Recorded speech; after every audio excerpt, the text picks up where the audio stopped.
I believe in the African Union, and I do think it's necessary.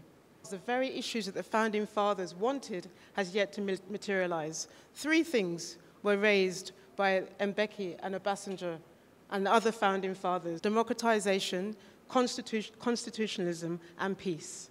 And we are far away from all those three things. Yes, I think it's necessary, but the AU has to adapt to the realities of the day. It has to adapt to the geopolitical environment that it's operating in, otherwise it will become irrelevant. I think the biggest challenge for the African Union is a lack of strategy. Every player that comes onto this continent has a clear strategy. So the most strategic actor on the continent today, China. One belt, one road.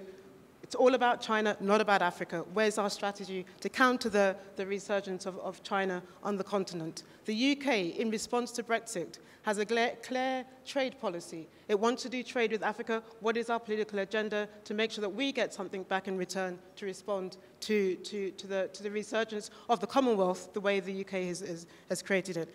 Embedded in the constitutive act of the African Union is something that is so fundamentally different to the OAU.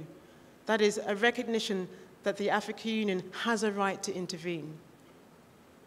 But even on that, the AU has sometimes wobbled and has failed to act. And when it's had acted, it has been because outsiders came first, not because the Africa moved first. Internationally, regionally, nationally, there's a crisis of legitimacy. So my message to the African Union, to the member states, if you are serious about unity, if you are serious about the union, if you are serious about changing the way things are on the continent, then give meaning to the reform. This is your only chance. The very first thing that I think President Kagame must do is that he has to mobilize a coalition of supportive states. You cannot do the reforms without the national.